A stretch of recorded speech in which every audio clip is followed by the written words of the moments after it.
Hi, and welcome to the Blurry Turtle Podcast.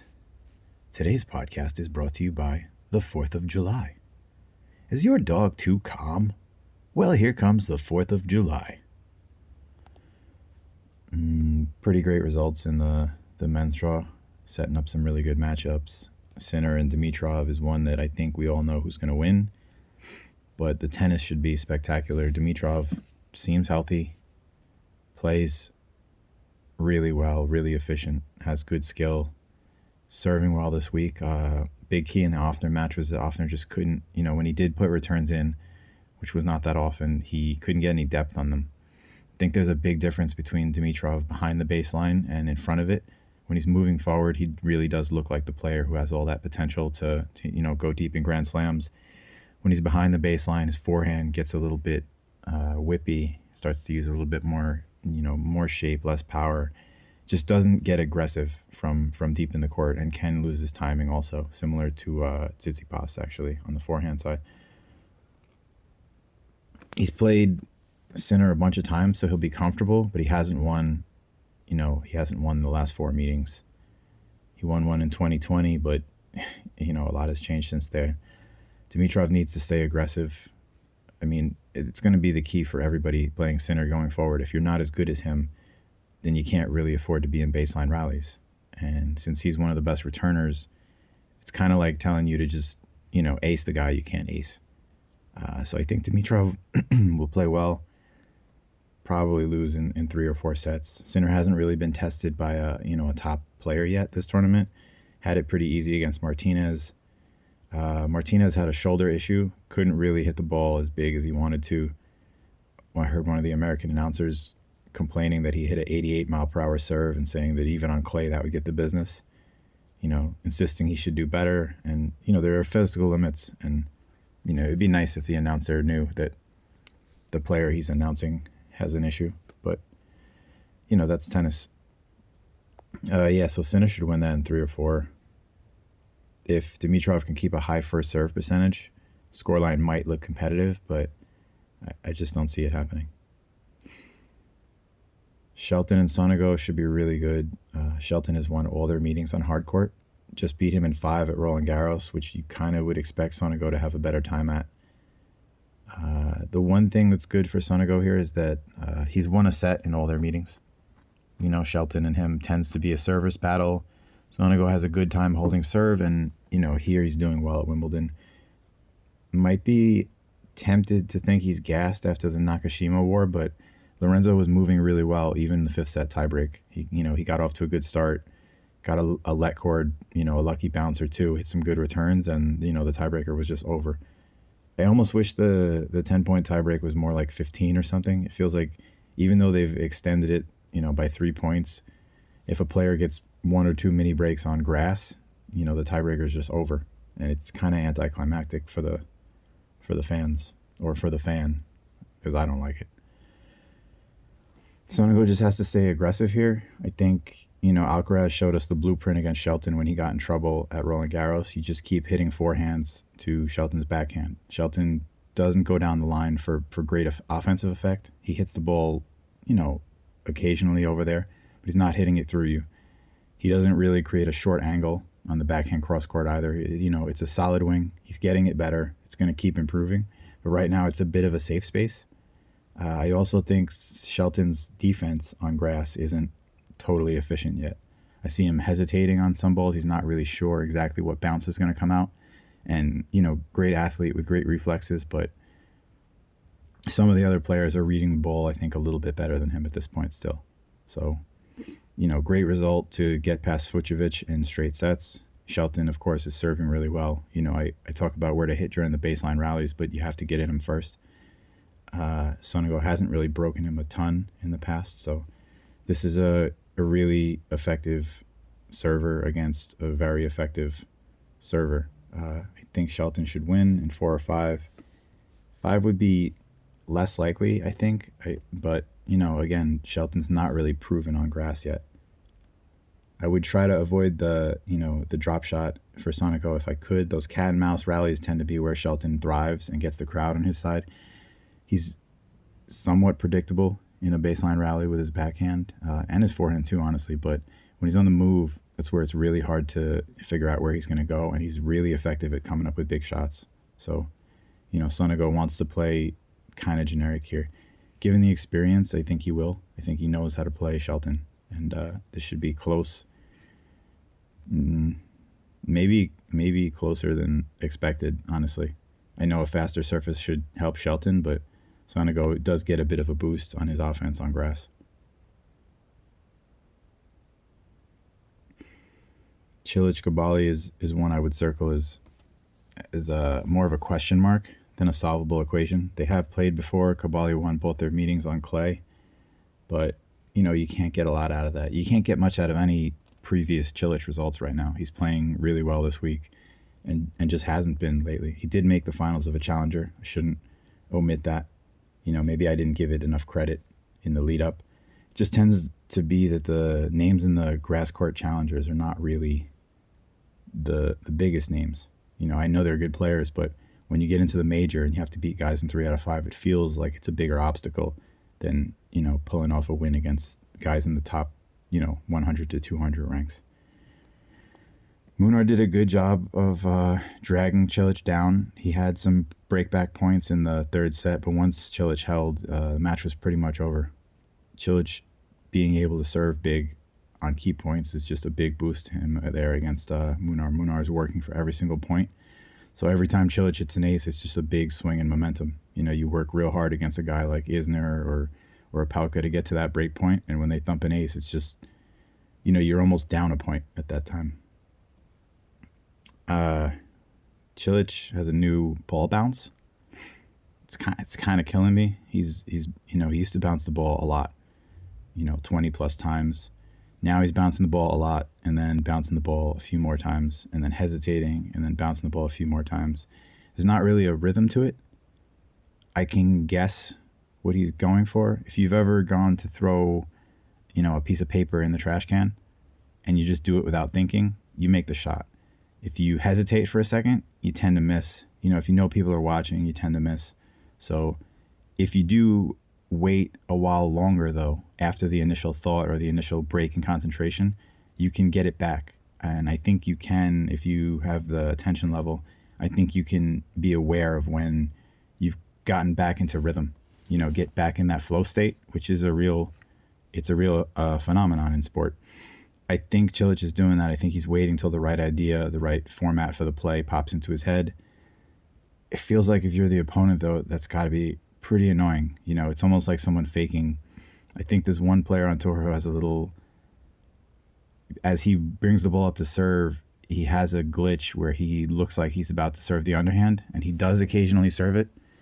Doing that motion every time is perfectly legal, but it's got to be a little bit frustrating. I think at one point Minaur started pointing where he thought Cilic was going to serve during his service motion, which, Minaur can get a bit salty. I'm surprised he didn't complain more. I was trying to get a look at the shot clock during the motion. Cilic doesn't go to the towel much. So it's, him going straight to the line and bouncing the ball.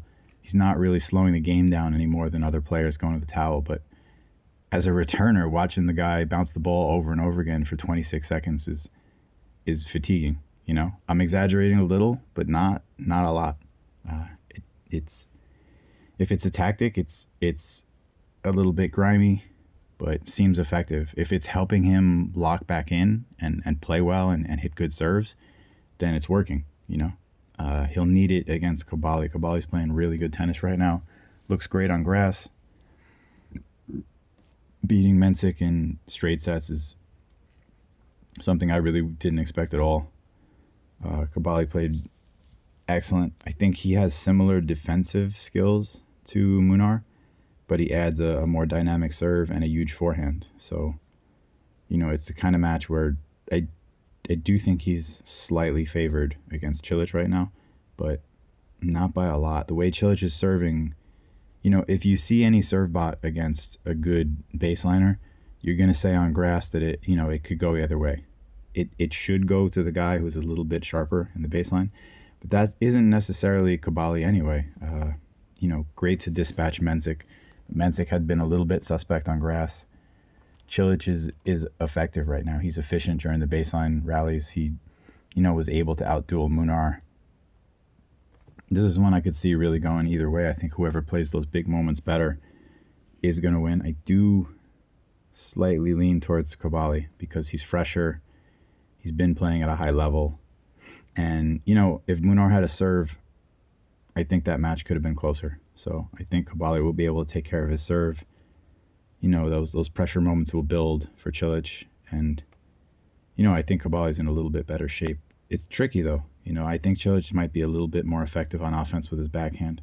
He also has that, old school pedigree where they're always creating on every ball. It isn't necessarily always going for a winner, but every single swing he takes has purpose. He's moving the ball. He's trying to work a point. It's not just that grinding, conservative style that some of the players of today can kind of fall into.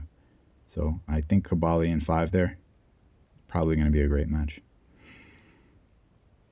Djokovic and Minaur should be good. Djokovic has won almost all their meetings, all the recent ones also. Minaur had a good win against Holmgren. Holmgren probably should have won the second set. He fought back from a breakdown. He had some looks at shots late in the tiebreaker to win, then double faulted to lose the set, which, when you double fault to go down 2 sets, the writing is kind of on the wall. You can try as hard as you want, but all the momentum's with the other player. They escape a difficult situation. They get a little adrenaline boost, and it's not an anxious one. And Minaur pretty good at closing out matches with the lead. So he has been a gatekeeper on tour, not in a bad way, but it's really hard to beat him if you're ranked lower. I will say that Alex has had trouble with baseliners at a similar level that have a more traditional technique. You see it in the Sinner Minaur matchup that the guys who are hitting with topspin are able to just put a bit more power into their average ground strokes with less errors than Alex. So this is one where I feel like he'll be going uphill. That can affect him a little bit. It can affect his serving. In big moments, his serve can get a little bit spinny, a little bit tentative. It's hard to gauge why he serves well one round and poor the next. It might be the quality of the returning. It might just be soreness. He's not the biggest guy, but I think Djokovic is going to have a good time returning his serves here. I think, Novak played really well against Khachanov. It's a match where he couldn't do his usual effort manufacture.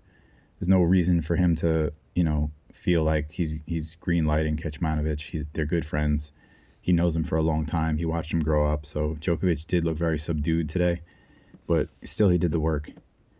A couple of times Khachanov hit a drop shot, and they said, the announcer said he was testing the old legs, but the legs don't look old at all. Post knee injury, honestly, once he took the brace off, he's moved really well. Doesn't seem to have, any stamina issues early in the tournament. He got through this match without really even breaking a sweat, and it looks like him and Sinner is pretty much assured at this point. Djokovic and Cilic would be a great quarterfinal.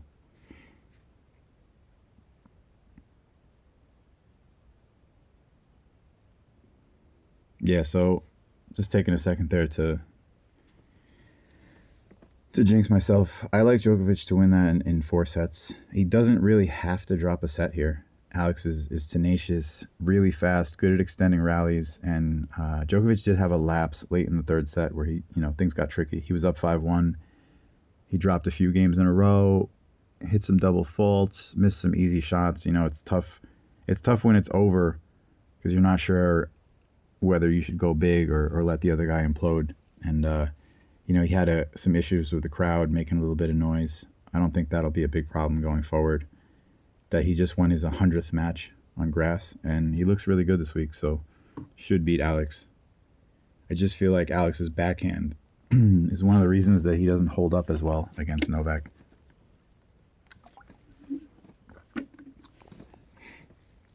Fritz and Thompson, Fritz just got to what's supposed to be the easy section of the draw. I said he had a terrible draw. He did. Pericard played better than he has all year. That could have gone either way, really.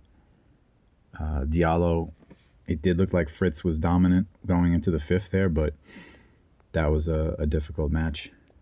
Fokina had his moments. Fritz has just been really solid, though, and getting through those matches. Now he should have 1 or 2 rounds where he's, I would say, heavily favored. This is a tricky opponent, though. The last time Fritz played Thompson on grass was last year at London, and Thompson won in 2. I thought Thompson might lose to Jarry, but not at all. He got his serve together again. And, when he's serving well, it's hard to beat him on grass because he moves so well and he plays such a funky game. I think Fritz will be more consistent, but it's a spot where if you're worried about Fritz's stamina, you want him to get through here quickly. You want him to kind of clean up these less dangerous matches on paper in quick fashion, and I don't think he'll be able to do that here as well as Thompson serving.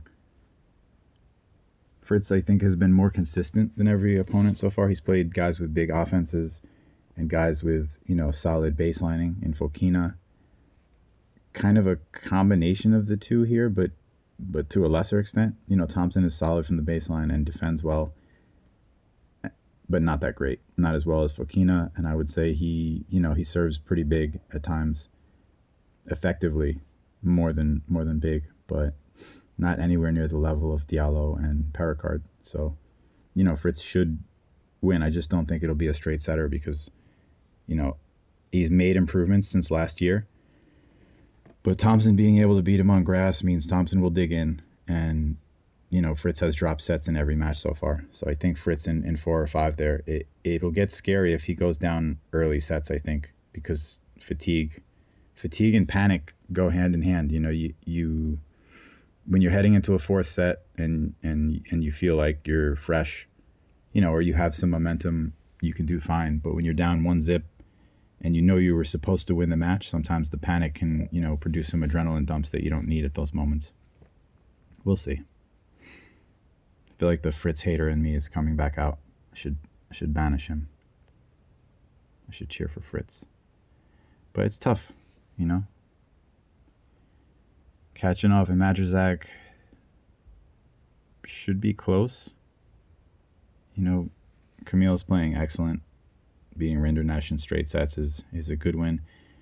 Arthur had, he had chances. He just didn't look like the more energetic player. I think Majchrzak is really in a good rhythm, playing with a lot of energy, and he just added an element of offense that I think Garin wasn't really bringing.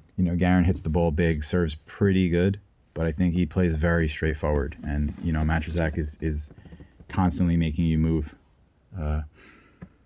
Karen has won all 3 meetings between these two, but the most recent one was in 2022. It's not a great data point because that's a while back, but it was 7-5, 7-5, 7-6 for Karen. I think it'll be close again here. Majchrzak is playing really well. And Khachanov hasn't really shown that he can put anyone away in straightforward fashion. Could have easily lost to Borges. They played another tiebreak where Khachanov got a pretty quick lead. Borges managed to reel him back in, but it was Borges played a really passive but intelligent point at match point. And Khachanov just came up with the goods. You want to put the ball in play and challenge the guy to do something. And Khachanov had made some errors in the match. Borges had some momentum. I just think when you play the passive point, I think you want to be in between. I think we saw Sinner go for the gusto at match point against Alcaraz at Roland Garros, and that wasn't really ideal. And I think Borges played extremely passive, gave his opponent, a lot of time to set up. And that's not really ideal either. I think you want to have more of a probing effect, on a big point. You want to hit with margin, but put a little something on the ball, rush them a little bit, Easy to say that while watching, I think, and easy to say that while, sitting at home, not having played for 4 hours, the way Khachanov and Borges did. It's another match where I think Khachanov's weight of shot matters. Majchrzak was hitting the ball bigger. His forehand's really sharp right now. He is moving the ball well, so I think if Karen gives him time on the forehand, he's going to punish him. Khachanov's pretty good at movement, but not really at recovering on grass. So Majchrzak's forehand inside in down the line and cross court are going to be his biggest weapons here. He plays well behind them. Serving decent, decent power on his first serves, going wide well from the ad side. It does feel like a spot where Khachanov could lose. He's been vulnerable. I just think Majchrzak and Borges are a similar test. Khachanov has had to come back from two sets down to one, twice now. It feels like he can't do that too many more times, but it also feels like these guys can't really close out without his help. When Khachanov is down in the scoreline, he seems to lock in and just hit. And when he does that, he's a much better player than when he's trying to, invent shots. He really is a ball beater, pretty straightforward patterns. And I also think when he's trying to hit the ball harder, he's more willing to play offense when it arises. He's better at taking his backhand down the line when he's been swinging hard than when he's been, trying to create angles. So I think he can grind that out in 5, but the upset is 50% of the time I think it's going to happen there. That's 2 predictions, but, I apologize. Jarry should probably be in a 5th set with Fonseca somewhere right now in an alternate universe. Fonseca had a bunch of break points in the 4th set, and Jarry just saved them. It was love 40, and I think it was the 4-3 game, love 40, and Jarry just dug in. He won the first point, and it wasn't like he won the point and then went to get the towel. He won the point and fist pumped and got fired up, and then played better the next point and got fired up and played better every point after that. And for there, it just felt like he had the momentum. Fonseca had a mini break in the tiebreaker, but just a few too many errors from him, I think, on neutral rally balls on his backhand at this point. And he's also willing to go big, which, can bite you when the other guy locks into a level. You almost can't do that. When Jarry's not making errors, you have to kind of hit with him and wear him down and make him come up with something, because, it's easier said than done since he hits so big. But I just think Fonseca, he has that Osaka thing where they kind of try to make the ball explode with a real big swing on a real big shot. And it's a highlight reel when you make it, but it's tough to do it all the time. He will at some point, with training, with, adding on some muscle, he'll be able to produce his offense more effectively. So it'll come in the future. But for now, Jarry was just very good. Served well. Sets up an interesting spot where Norrie will try to grind down another amazing offense. I do think this should be interesting and very close.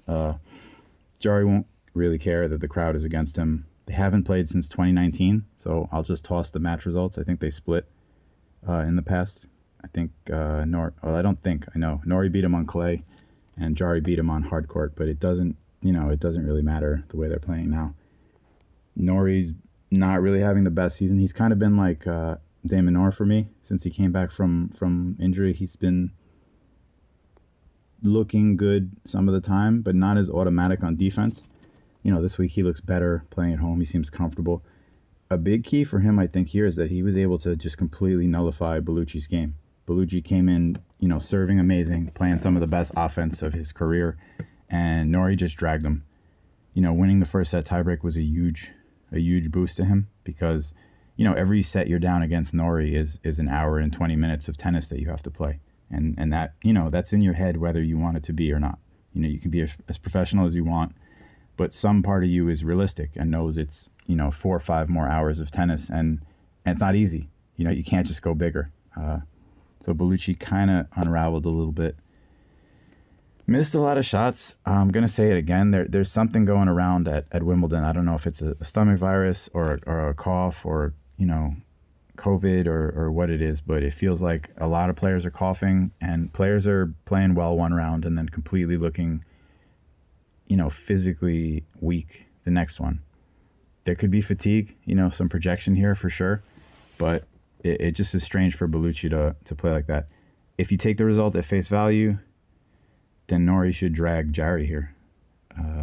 Jarry, not the best mover. I think Norrie will do a little bit better job than Fonseca at making the situation clear to Jarry. I think Norrie will not really be looking to end rallies early in the match. When you have the big finish, go for it. But I think he's going to look to kind of do what Medvedev does and establish that he wants to play long rallies, that he does want to grind you down, I think that'll make Jarry a little bit ineffective with his percentages from the baseline, because I think he'll try to escape rallies, and that plays into Norrie's hands. He's a decent counter puncher. His backhand's very flat, so it's hard to hit winners off of it. And Jarry being a tall guy, hitting that low ball is tough. It's tough on his legs.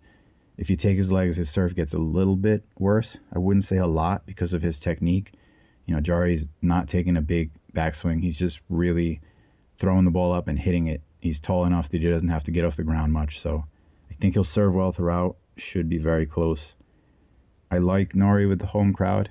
I think, his ability to nullify Bellucci and Jarry's patches of great play and kind of struggle at times should really give Norrie a little bit of an edge. If Jarry wins, that's good for tennis because it'll mean he played an incredible match, and I'm happy to watch that. But for now, I do think Cam probably wears him down. Being lefty, too, is a big bonus there because Jarry's backhand mostly just goes cross-court. Norrie will be able to operate off of that, I think. Man, tennis analysis sounds so reductive. I think he'll win, All right, Alcaraz Rublev is, a match I don't think Rublev has won. He's gotten close, close but no cigar.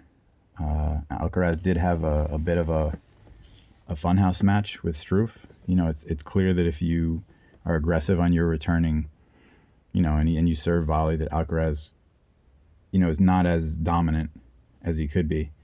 I think Alcaraz also still is in that mode of just going for what he wants to until things get rough.